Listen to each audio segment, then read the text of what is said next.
Thanks for staying with us now. With colder temperatures spreading across the country as winter approaches, a number of fires have claimed homes as well as lives. Just this week, 6 family members died in a fire that ripped through the Marikana informal settlement in Ekurhuleni. In Cape Town, more than 100 people were displaced following a blaze that swept through an informal settlement in the KTC area of Gugulethu. Johannesburg Emergency Management Services are urging residents to stay vigilant during the winter.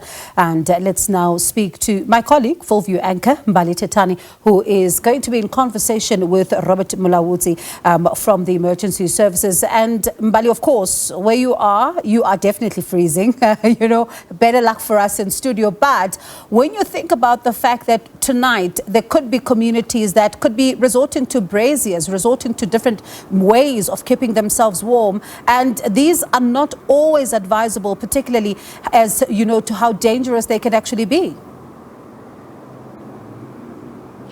You're certainly right, Bongiwe, as cold temperatures continue to grip many South Africans. Some are battling to stay warm, like myself here during the winter season.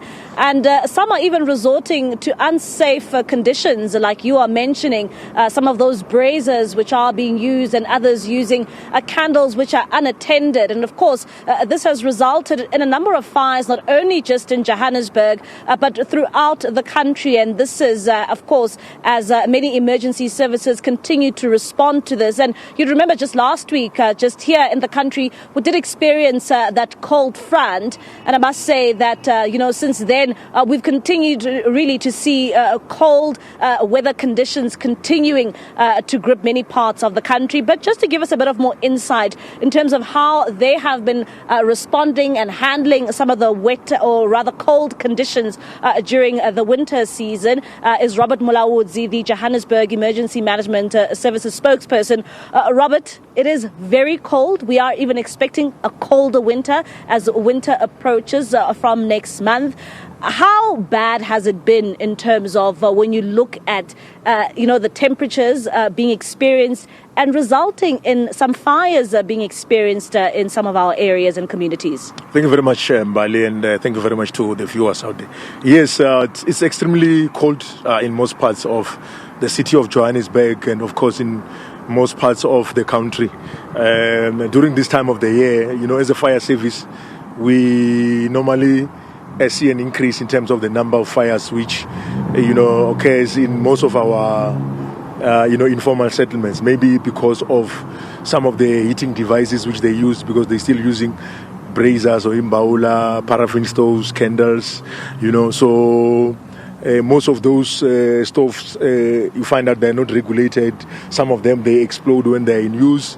And of course, in our townships or, suburban area, we still find incidents of heaters which are left unattended, which are mostly the common cause of this fire incident. So in the city of Johannesburg, we as a department, we have taken a strategy to say prevention is the future.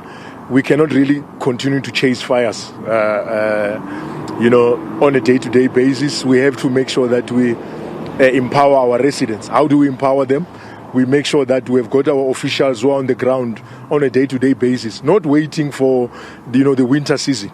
As a fire service, we cannot be measured by the number of fire incidents we respond to, but by the number of fire incidents we prevent. Hence, we have a peer unit, which is a public education unit, which is solely responsible to make sure that we empower about the residents about safe use of these heating devices they use on a day-to-day basis. So that's where we are as a department.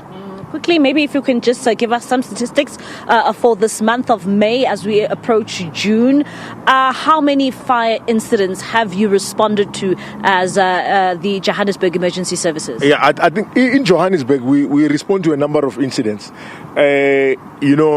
including starting from field fires, vehicle fires, house on fire, and also informal settlements. So we're looking at about between 300 and 350. That's the overall number. But lately, in the last 5 days or so, we responded to about 4 or 5 incidents where we've got 5 fatalities. The 4 fatalities were the young kids who lost their lives in that fire in Mayfair, and there was another fire incident in Randburg where one person lost his life there. So we already have, I mean, you are a journalist, we saw a fire incident in one of our neighboring municipalities in Ekurhuleni where the whole family actually perished in a fire incident. We've seen in the Western Cape also. So, overall in the country, we see that there's a lot of fire incidents which the fire service responds to, especially during this winter season.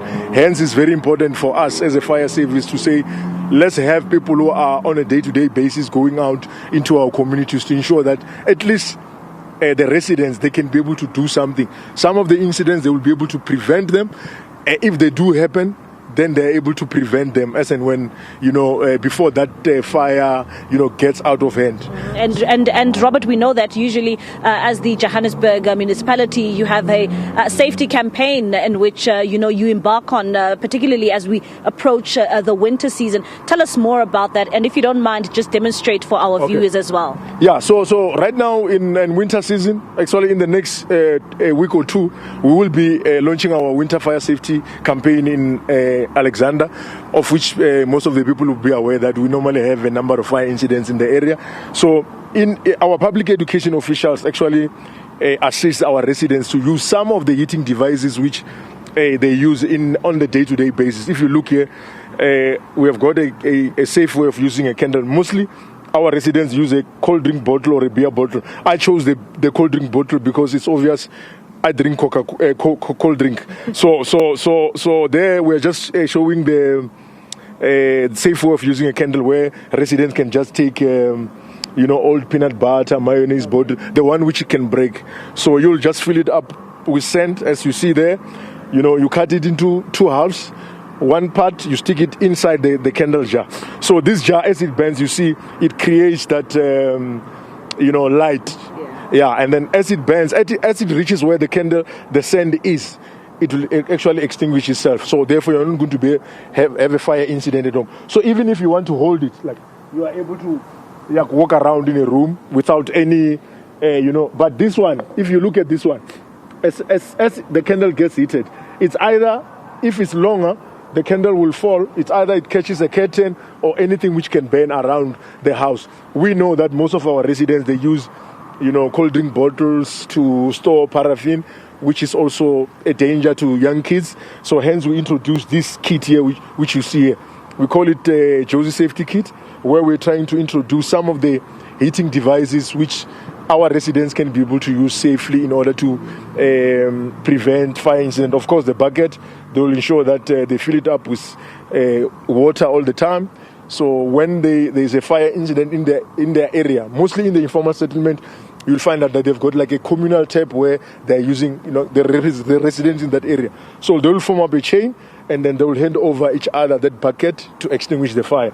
There we're just showing them the safe way of using a candle and also the paraffin stoves, because most of the paraffin stoves which you find on the which are sold on the streets, most of them, they're not regulated by the national regulator for compulsory specifications, which is the body which regulates the safe use of this kind of heating devices. So some of them, they explode while they're in use. So it's very important for our residents to ensure that when they go buy these items, they buy them in a reputable hardware stores, and of course when they use them safely. So from our side as a fire service in Johannesburg, we have already done a lot of work on the ground, preparing for winter. We've been in Orlando, a business park, just to conscientize our business people to say they're supposed to comply with the regulations. It's good that we are teaching them what is it that they're supposed to do to comply with the bylaws, so that when we come and issue fines and all that, they're not going to say we are harassing them, because at the end of the day we have to make sure that we enforce the bylaws in the city. So this is what we will be doing.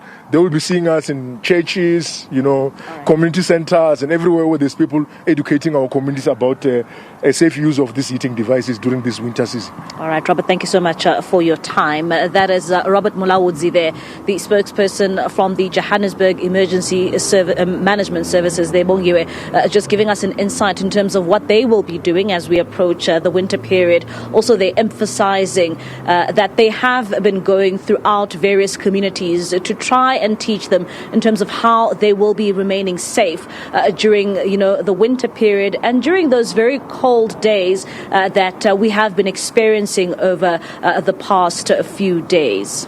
And Mbali, I can tell you, if wherever you see Robert around this time, that demonstration always is in the vicinity. Thank you so much for again highlighting this very critical issue. I appreciate your time. That's my colleague there, full view anchor Mbali Thetani.